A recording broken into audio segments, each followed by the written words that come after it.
know it's another gloomy day here along coastal Delmarva, but that's okay. We'll be the little bright spot for you here on Coast Life. We're your hosts. I'm Leah Rizzo. And I'm Charlie Sakaitis. You're watching Coast Life, and we do want to remind everybody, not that it seems like the kind of day you're going to spend on the beach anyway, but with the weather off the coast, you got to stay out of the water in most of the beaches right now. There's a bunch of places where they are closed down temporarily. They don't want people in the water. It is dangerous. You have rip currents. You have big waves. We talked to meteorologist Chris Mastrobuono about that yesterday. We may even check in with him again tomorrow because I understand Thursday is sort of the high peak of all that concern. So just keep that in mind, ladies and gentlemen. But now we're going to move into the rest of our program here, and it begins, as it should, with adults eating Happy Meals or kids' meals in general. Yeah, it seems like there's been an uptick, a nearly 30% increase in adults ordering kids' meals. And there's a couple of reasons for this, including the smaller portions. I think as a lot of adults are either on certain medications that are kind of blocking out that food noise. You don't need to eat as much, so a kid's meal is the perfect size.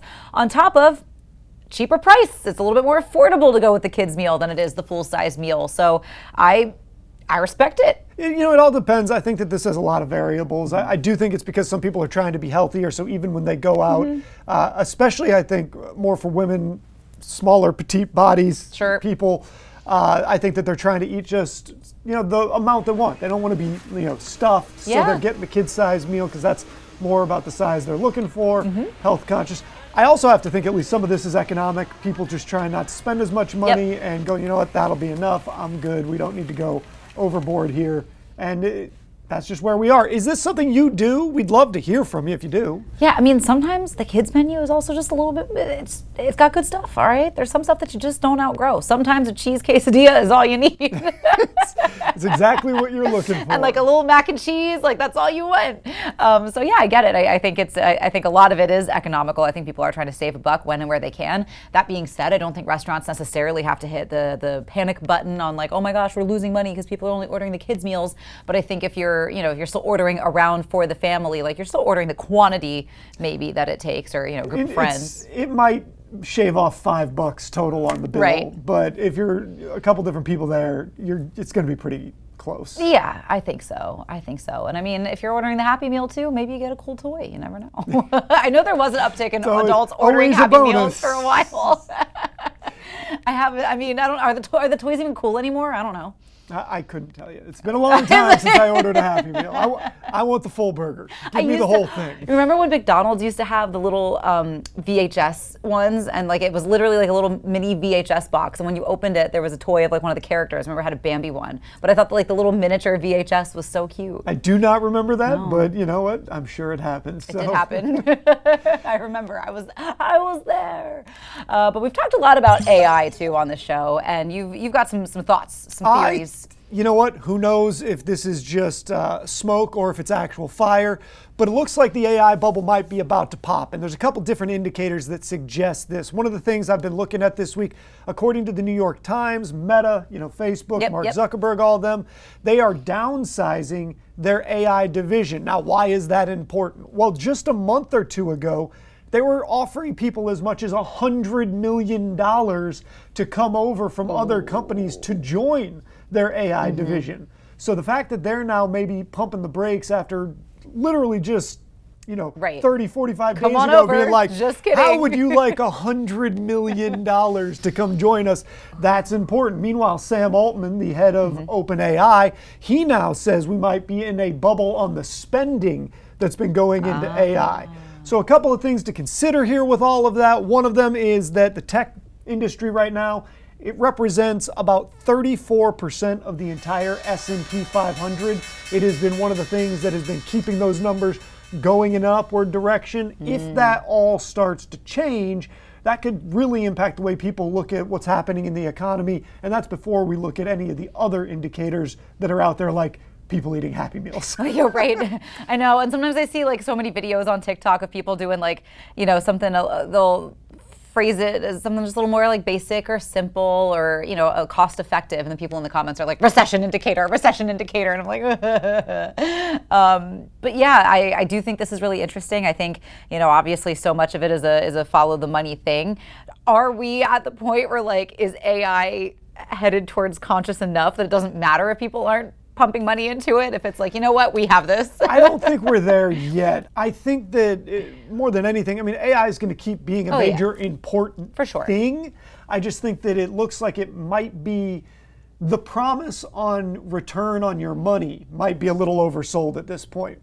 Because I mean, every app that you sign up for now, every newsletter that you want to follow, it's all like, also join our AI chatbot. People have been trying to find a way to jam AI into literally like it's going to be in your refrigerator next week. Yeah. You know, they're trying to find ways to jam it in everywhere to kind of pump up the money on things. Yeah. And if that's not starting to return anything and it's just making it more expensive to do it, then maybe we start to see at least a little bit of a pullback. And it doesn't take much of a pullback when you're that much of the economy for it to have some sort of noticeable impact. Yeah, I mean, as somebody with zero money invested in any kind of AI, I guess it doesn't really break my heart. I feel like, you know, maybe because so many things and companies and corporations have tried to include AI maybe in places where it's not quite ready to belong, even places where you think it would make sense, like Google. I feel like Gemini, Google's AI assistant, is terrible. Yeah, you would think it would make you way better at researching, but it doesn't. I just want to be able to search things without the AI hopping in. Like, it just never makes me feel like I've got the right stuff there. Right, and I feel like sometimes like it does, and sometimes the little blurb that it pulls up at the very top is helpful, but sometimes it's just wrong. And I feel like I've had to go double check it where I'm like, something about this doesn't quite pass the sniff test. But it's so frustrating that I'm like, this should be the one spot that AI should really like help you is research. So it'll be interesting to see if, you know, because a lot of people have a little fear mongering about AI is coming for all the jobs, AI is going to do all this. Maybe not.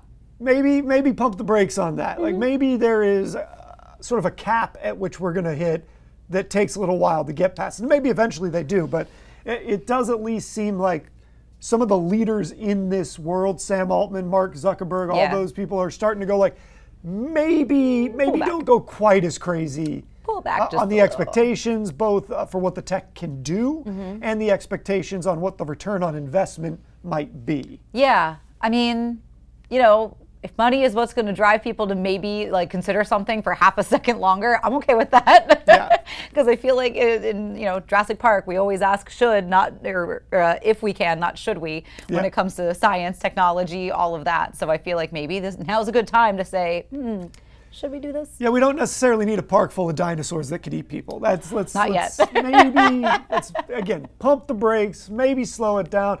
I'm just interested, maybe this is just a little blip and it's going to keep soaring in that direction it's been going. But the fact that a couple of the leaders in the industry are kind of ringing the alarm bells, it's something worth paying attention to as we look forward to what's next. Absolutely.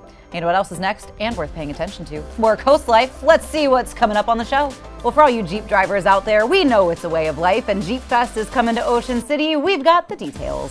Coming up on Coast Life, from bowl skating to Bayside views, we're visiting the oldest run municipal skate park in the country. Plus, we are charging right into back to school. We're going to break down some of the things you need to know as the kiddies get ready to hop on that bus and head towards those educational resources. That's right. All that fun and more is coming your way on Coast Life. Coast Life is sponsored by BB Healthcare, Coastal Comfort Heating and Air Conditioning, Preston Automotive Group, Shell Brothers, and the Parker Group.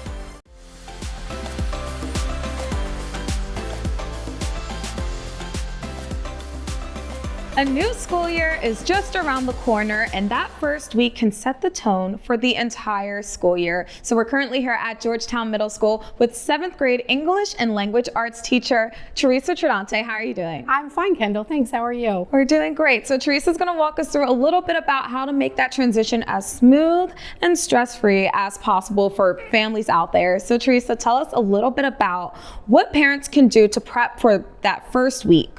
Well, I'm glad that you mentioned families, because back to school really is a whole family affair. Yes. We want to get everybody involved. I mean, parents have lists of things that they have to do.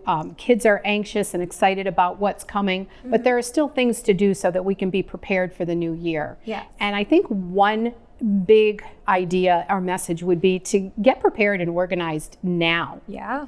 So one example that I could give you would be routines. We've got a few weeks yet, but we need those few weeks so that kids and the household can be ready to wake up on that first day of school. Yes. Routines, for example, would be bedtimes. Let's start getting our bedtimes and our wake-up times ready. Start rolling those clocks back about 5 or 10 minutes each day, so that by the start of the school year, kids are ready to have a well-rested night and ready to get up on time and be prepared to meet the day. Yes, I think that's great advice, actually. Just start 5 minutes each day and just start doing little things to start building those habits now so that the kids are better prepared when that school year does roll around. Now, do you have any advice for maybe students to feel more confident and less nervous going into that first week? Again, when you're prepared, you're going to be ready. Start asking those questions. Parents can ask questions of their kids. What are you excited about? What are you anxious about? Explain that to me.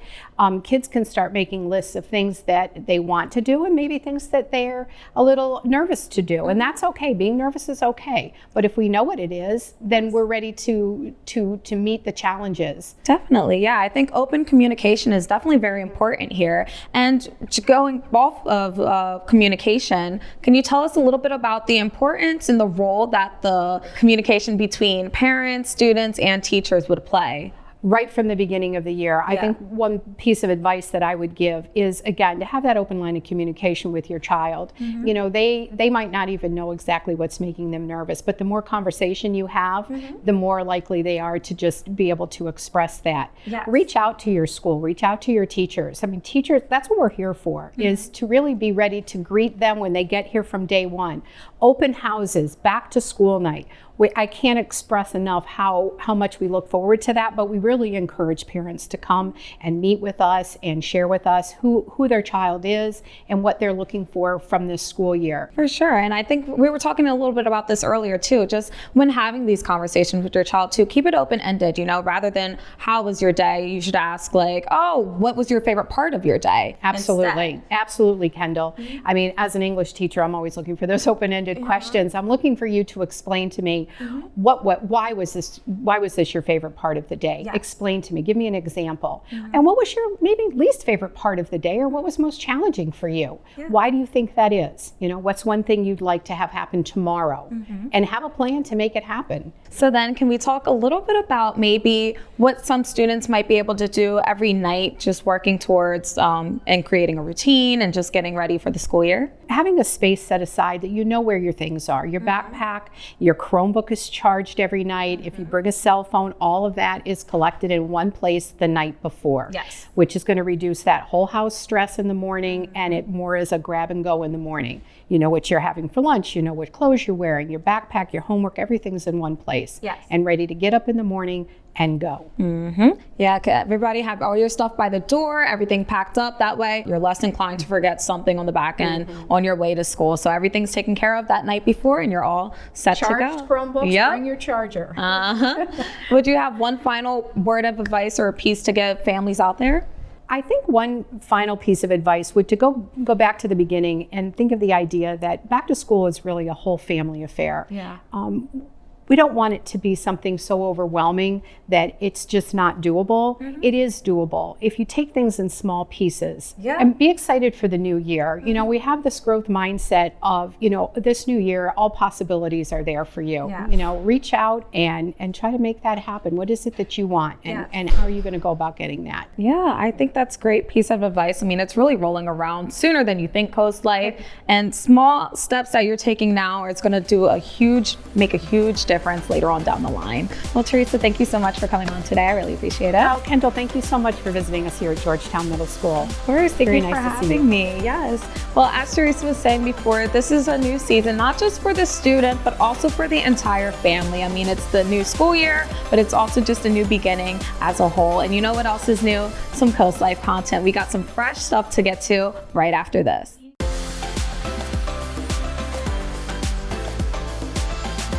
Well, Coast Life, chances are you or somebody that you know has struggled with addiction. It's a heavy topic, but it's a really important topic to talk about because it does touch a lot of us. And it's a difficult battle. It's often a quiet battle that's fought. But there is help, and there's ways that you can get more information and more resources. And that's why we're so excited to introduce you to Amy Rust, co-chair lead of Attack Addiction here in Sussex County. Amy, welcome to Coast Life. Welcome to the couch. And tell us a little bit about Attack Addiction, what you guys do, and how you serve Sussex County, because I think you guys are such a great resource. So Attack Addiction obviously is a statewide organization. It was started by an amazing family of the Keisters that actually lost their son to addiction. Yeah. It has branched down per counties. So me and Dawn Fisher run the Sussex chapter together. And the main goal is to provide education, stop the stigma, promote those that are in recovery, support those that are still suffering, and as well as trying to provide support to the families that are trying to bear with it too. Absolutely. I mean, it is something that affects entire families, even if it's, one person that is physically going through addiction, it's the whole family that gets affected. So what are maybe some of the ways that you guys do fight that stigma and break it down? So we do a lot of table events, health fairs, provide a lot of education. We go into the schools and we try to educate the youth, and as well as give them resources that they could take home to their families. Yeah. We have overdose awareness coming up, and that event gives us the opportunity to support the families that have lost a loved one, and remind them that their loved ones matter.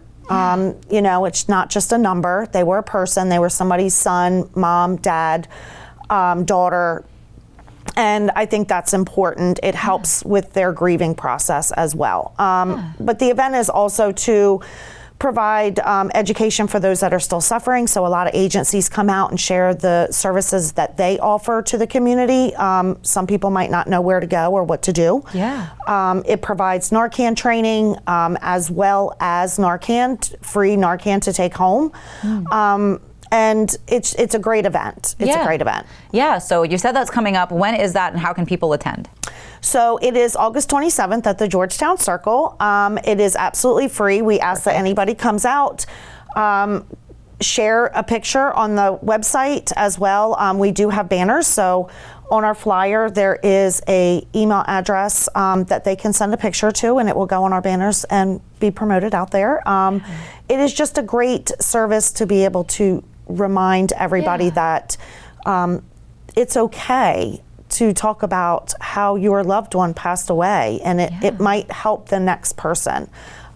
It's a very heavy topic in our state, nationwide, but it's important to still talk about. So I think this is a wonderful event for anybody to attend, especially with that Narcan training. But you guys also have Soberfest coming up.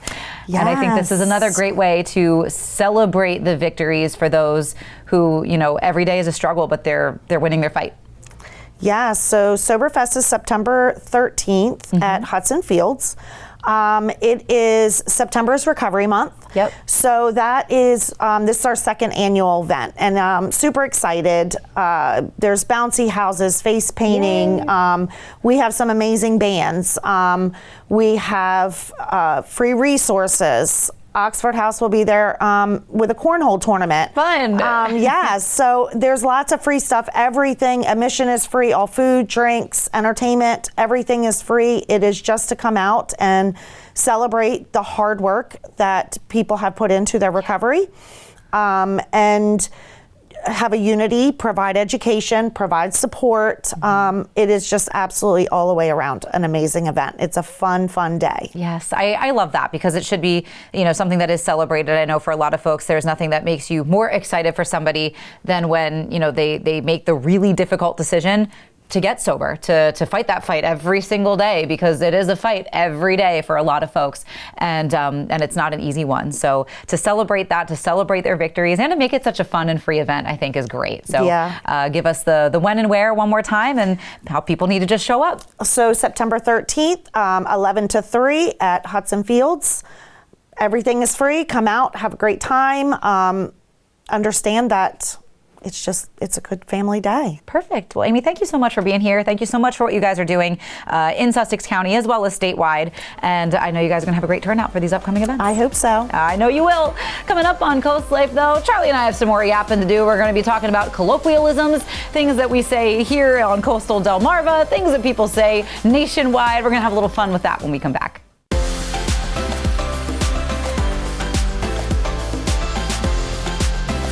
You know, here on Coast Life, we're all on Delmarva, but a lot of people come from different places. We've got a lot of retirees that move down here, people that just move from all over the place because the coast is so great and a wonderful place to live.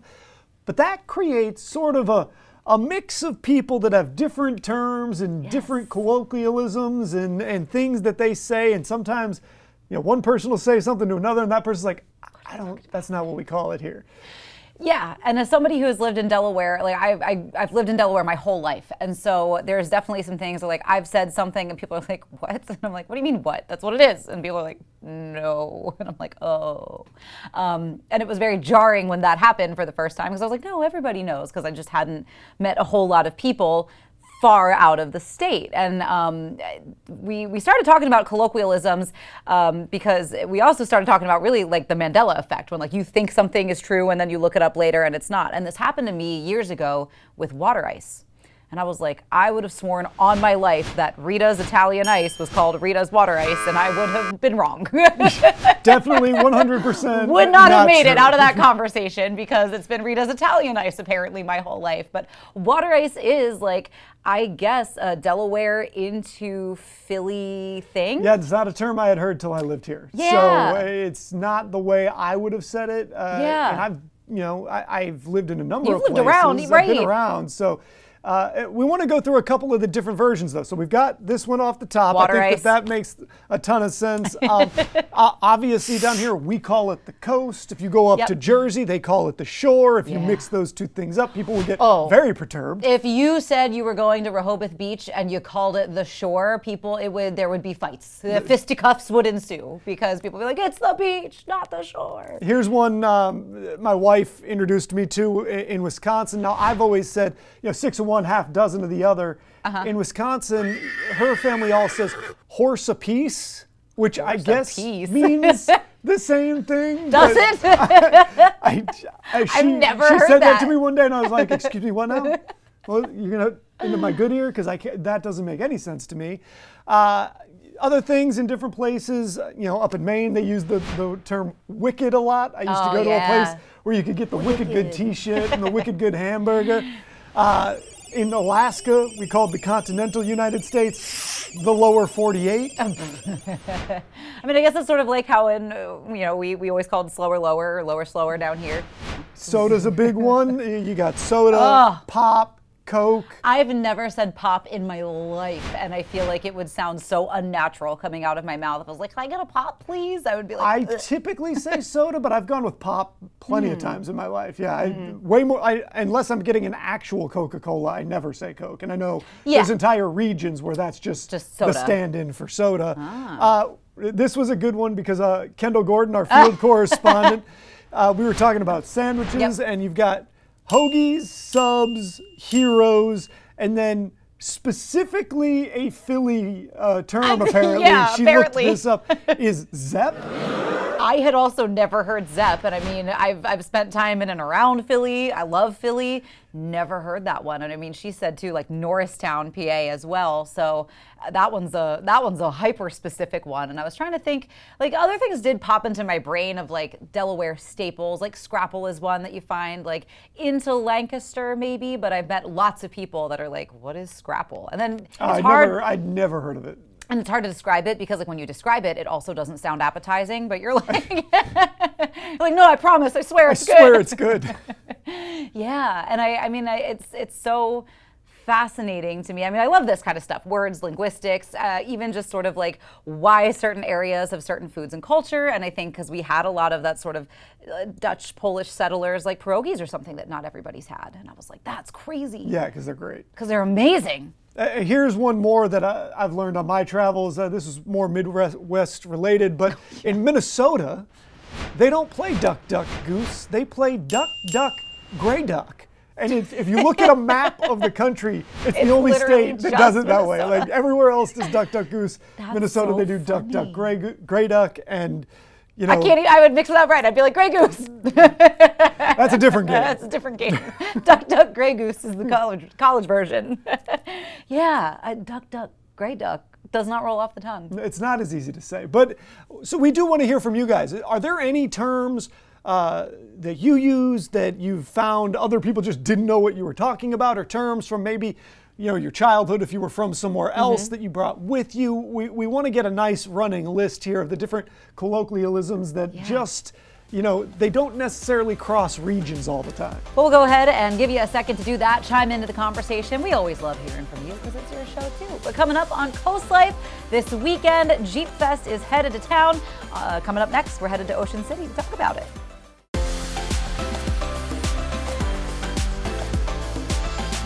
Hit the gas, Coast Life, because we're taking you right into the heart of Ocean City's Jeep Fest, where the engines roar, the tires tower, and the beach is your backdrop.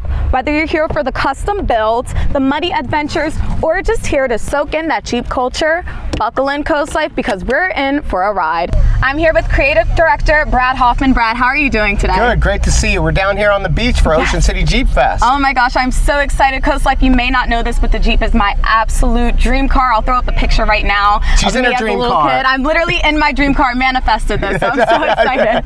But let's get into a little bit about this event. I mean, tell me, for people who've never been, what can they expect? What's it like? It's the ultimate Jeep vacation. We have everything from morning, noon, and night to make the Jeep enthusiasts have a blast, which means in the morning you can do sunrise beach crawls from right here by the Inlet parking lot up to 30th Street. Then throughout the day, Delmarva Jeep Events has a great sand course they built. It's kind of like a roller coaster ride in your Jeep. And then what we have after that is the convention center is open 10 to 5 Thursday, Friday, and Saturday. And then it's open 10 to 1 on Sunday. And that's where all the parts and services are. We have BWT Off-Road is bringing over 500 rims and 400 tires that you can put on a Jeep there. Kicker and Audio Works will be there with sound systems. We have all the parts and services at the convention center you would ever want for your Jeep. And then we have a vintage Jeep display inside the building. Wow. So we really do it Jeep culture heavy. We're all about the Jeep, old Jeeps, new Jeeps, and that's exactly what Jeep people are. There's no demographic. They're such an amazing group. They're amazing to hang out with. Oh my gosh, this literally sounds like Jeep heaven. Are you kidding me? This is awesome. Well, I work all year. My company, B-Rad Productions, and of course, my team, we work very hard to bring the best Jeep event possible here to Ocean City, and we're really partnered with the town. They allow us to do the sand courses, the beach cruises. We've been doing this for well over 12 years, and it's just a gathering of like-minded people at a time of year where they just want to come to the beach and get one last Jeep experience. Yeah, I mean, for sure, the Ocean City community is such a great, strong community. You picked a great location to have this event. Can you tell me a little bit about what people can expect from these custom builds, like what might we find? Well, you're going to see everything from mild to wild to Jeeps like saw one earlier, a Gladiator on 44s, to stock Jeeps, to CJs that somebody has done a frame-off restoration on that could have taken 4 years, to somebody that they named their Jeeps. You have all these different Jeeps. My friend Guy's going to bring his SoFlo Jeep, which is built down in Florida. It's an amazing Jeep. And the Ocean City Jeep Club is a big part of our event, so they have a variety of Jeeps they bring. And it's really neat because the Jeeps kind of fit the people's personality. I think I could see you in a purple or pink Jeep. A pink Jeep? That is literally my dream Jeep. You knew. That is awesome. Oh my God, you knew me so well. That's literally the picture we threw up earlier, Coast Life. So, they're going to be at the convention center, like I said, 10 to 5, Thursday, Friday, Saturday, and then also Sunday 10 to 1. But the biggest thing is you can still register for this event. If you want to register and do all this amazing stuff, you can go to OceanCityJeepFest.com and be a part of this amazing get-together. If you have a 4x4, you can still come to the convention center and check out all the parts and services. It's like a 4x4 expo as well as a Jeep event at the convention center. And by night, we do great parties. So from the morning to night, the Jeep people have what they want, a good time with us. Oh my gosh, this sounds like a time, Coast Life, and I absolutely love. Listen, you heard registration is not over, so you still have a chance to do that. Can you tell people a little bit about, for those who've never been to Jeep Fest before, what's the vibe like? What energy do you bring here? Oh, you come and you see old friends and you make new friends. Everybody's smiling and waving. It's really like, I've done automotive events for almost 30 years. It's the most fun, enjoyable group. And when they come together, it's kids, they're smiling, it's the adults, it's the old guy that put his life into his Jeep. And they just come together and there's just this vibe of like community, right? Yes. It is a community unlike any other automotive event community, and when they come together, it's all positive, it's all good times, and it's all where you been. I can't believe, let's hang out, let's do our thing, let's ride down the beach, let's do the sand course, I'll see you over at the party tonight. Yeah. So, and we do this throughout the year planning it, but when it comes together like this, and I appreciate your guys' support and being involved with the event, Coast Life's been a great partner, it's great to have the community of Jeeps come together in a beautiful place like Ocean City, Maryland. Guess what? The mayor of Ocean City even drives a Jeep. Wow, I didn't know that. Rick Meehan, that's awesome. I mean, Coast Life, like you said, it's such a strong community. What do you think really draws people to that Jeep lifestyle? It is the passion for the Jeep, just like anybody else has a passion for stuff. So, That's beautiful. So one more time, the details of this event, where can people check out? They go to oceancityjeepfest.com and you can get all your information there for the event. So we really appreciate your time and all the Jeep community for coming together. Register now, oceancityjeepfest.com. You can be a part of it. You can come just to the convention center Thursday through Saturday, and you can register on site as well. Perfect. Brad, thank you so much for coming on no today. problem. I really appreciate it. Yep. Of course, Coast Life, this sounds like it's going to be a time for sure. Definitely, like we said earlier, it's Jeep heaven. You're not going to want to miss it. From the lift kits to the beach cruises, Jeep Fest is a reminder that sometimes it's not about the destination, it's about the ride and enjoying it. And keep those seatbelts on, because there's still a fun ride that we have here on Coast Life. Stick around. It's a piece of Ocean City history, and it just got bigger and better. I'm currently here at the oldest municipal run skate park in the entire country, and it just got a brand new look. Here to tell us more about it, we have Recreation Manager Anna Patterson here. How are you doing today? I'm doing great. Great. Tell me a little bit about the new recreation building. It's brand new. What can people expect from it, and how does it contribute to the experience here? Yeah, so this downtown park, the Bayside Park at 3rd Street here in Ocean City, has been 3 years in the works. Wow. The final piece is our administrative building. So we have a couple administrative offices inside, public restrooms, we have a skater's lounge for our brand new skate park. So it's a really exciting final piece to this downtown park. Oh, it sounds exciting, and it's definitely that final touch for sure. And I mean, Ocean Bowl has such a rich history to it. I mean, tell me what it means to continue to keep growing like this while still keeping and playing ties to that. Yeah, so being such an old skate park in the country is so cool. But in 1998, it got a bit of a facelift. And then just last summer, we did this whole expansion. So any of the lighter concrete you see is the newer part of the skate park. All over here, that's Coast Life.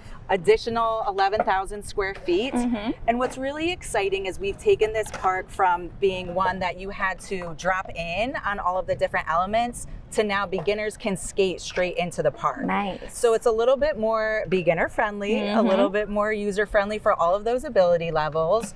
And it completes everything. We have verts, we have the bowl, we have street skating elements. So it really does hit every element of skateboarding. Yes, it does. And I like how you mentioned, like, it's beginner friendly for sure. You know, it's all ages, all abilities. So what kind of skating can people try here? You can try a little bit of everything. So like I said, we have street skating elements with the boxes and the rails.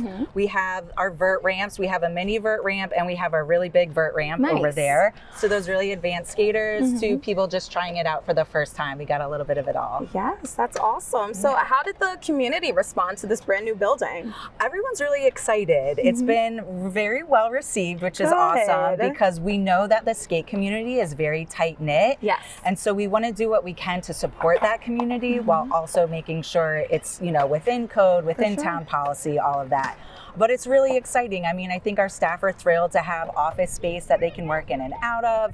The public restrooms are always a really great amenity for the park, for the playground, for the basketball courts and pickleball. You know, having those restrooms nearby, and being, you know, kind of far away from Northside Park, we do have recreation supervisors who can now have office space to do programming downtown. Yes. So we can sort of expand our programming to really take advantage of the space that we have here. Yes, definitely taking advantage of the space. And you were mentioning a little bit the basketball and pickleball courts. How does the surrounding space in the park tie into the experience that people get here? I think it's really cool because if you come with a multi-generational family, everyone from grandparents to brand new babies, there's something for everyone downtown at this park. Yes. We do have the basketball, we have tennis and pickleball courts, of course the awesome skate park, and then towards the Bayside we have a playground that's open for all ages. Nice. We have beautiful open grass area, and then we have our walk by the bay where people can go fishing. And another great piece to this new building is our observation deck that's open to the public. So any member of the public can come on the observation deck when the park is open, and they can look at the sunset, they can check out the bay.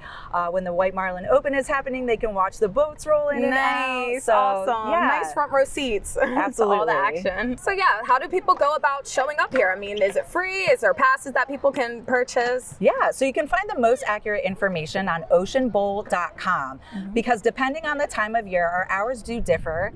In the summer, we're open a lot longer because we do get a lot of the tourism community in and out, and kids are off of school. Wintertime hours change just because we don't get as much action with the kids being in school, but we still want to be open to the adult skater community. So you can find all of that information on that website, our hours. We do different types of passes. We do year-round passes, summer passes, and we do daily and morning passes as well, all for different sets of fees. So yeah, that website's going to have your best information so you can make sure you're prepared to come here. You can come with your skateboard. We have some guys on scooters right now. You can come with your scooters. Yes. Or your inline skates. Inline skates. I know me and Leah are a big fan of that one. Yeah. So all you need is your equipment, your skates, your board, your scooter, and a helmet and shoes. I mean, yeah, definitely go on their website, check out everything that they have to offer. Definitely show up here and see this new, beautiful building because it is truly amazing. Anna, thank you so much for coming on today. I appreciate it. Thank you for having me. Of course, yes. So whether you're a skater, spectator, or just here to enjoy the park, here in Ocean City at Bayside Park and 3rd Street, they have so much to offer and a little something for everyone. But also here to offer a little something for everyone is Coast Life, so don't go anywhere because there's more of that on the way. And if you want to go out there, if you want to take part, be in the skate park, have a little bit of fun, they have a free skate coming up that's going to be happening on September 5th. Yep, that's right. I know. And Kendall looked like she had a great time out there on her skates. I was jealous. I didn't get to go. I didn't get to bring my roller skates, but that's all right. I know it's going to be lots of fun. But we've got some more Coast Life coming your way. Adventure, excitement, well, a Jedi might not need those things, but everybody else probably does in their lives. And if you like a little, thrill-seeking, some rides, that kind of thing, well, there's a place you might want to check out. That's right. Epic Universe opened back in May, but we're going to take a little bit of a deeper dive behind the scenes a little bit of all the things that if maybe you're trying to get one more trip in before everybody's fully back into school, why Epic Universe could be a great choice for you. I believe you have something to show me. Joe Manganiello gets to see the little things Is it safe to pet? and the much bigger things for tonight's special Inside the Worlds of Epic Universe. As a kid that grew up loving movies, if I could have been invited to a set or had been invited to like my favorite world from film, I would have lost my mind. Manganiello hosts an inside look at the multi-billion-dollar theme park, which opened to great fanfare back in May. It's so epic. It's amazing. And all summer, visitors have immersed themselves. The minute I walked in, I was freaked out. 5 unique worlds, including the Ministry of Magic in the wizarding world of Harry Potter. I'm a huge Harry Potter fan, so going into the 1920s Paris, the world of Fantastic Beasts was insane. Super Nintendo World has also captivated park goers. I mean, it's amazing. It's like stepping inside a Nintendo 64. As has the Isle of Berk, based on the How to Train Your Dragon series, featuring a very lifelike Toothless. I don't know how they did it, but you scratch under its chin and it wants more and makes the appreciative noises. And I mean, it's just really incredible. The park's dark universe has a special place in Manganiello's heart. Growing up, I was a huge Universal horror movie fan. I was a big fan of all the black and white monster movies. So. Bowen Yang and Matt Rogers join Manganiello. Hello, sir. What? Oh, he speaks. For an encounter with one of those vintage characters, the Invisible Man. Could you perhaps tell us where we could find Frankenstein's monster. It's just really emotional to be here because it's cool. Yeah, I mean, ever since I saw the concept artwork for this park, I knew it was going to be something special. And now Manganello can attest to that. It's so cool. It's so much fun. Mark Barger, NBC Entertainment. I'm obsessed with the way that they've done the Ministry of Magic. I mean, if you've been to Universal and you've seen the Harry Potter world, it's incredible. I would love to go see all of that stuff. I'm not a rides guy, though. I'll just walk around at ground level and just hang just out. walk around, and like the stuff they have for How to Train Your Dragon, the whole Toothless looks so realistic. You can give them those little scratches. It's awesome. So definitely check it out. I think it's got somebody, whether you're a rides guy or not, they've got something for you. But Charlie's got to head downstairs and get ready for Coast TV News at 5. We've got a little bit more Coast Life coming your way, though, when we get back. Well, Coast Life, I know it's almost time to get on out of here and to hand you over to Coast TV News at 5, which is up next. But coming up tomorrow on Coast Life, we've got a lot more fun for you. Don't forget, if you see something that I'm wearing on the couch and you love it, you know it's from our friends at Water Lily. And tomorrow on Coast Life, we're going to be talking some new arrivals. You know, I can't wait for it. I can't wait for you to see all of the amazing stuff that Lily finds and comes up with for you. And for me. Obviously, there's a little bit of a selfish attachment in there too. Also tomorrow, we're going to be continuing our back to school week. We've been getting everybody ready, everybody hyped, everybody informed on ways that we can kind of ease back into the school year, whether it's getting back on that routine, back on the school schedule, remembering your patience with one another when school does start back up. But that's all for tomorrow. Now, get out of here. Coast TV News at 5 is up next. And have a great rest of your day. We'll see you tomorrow.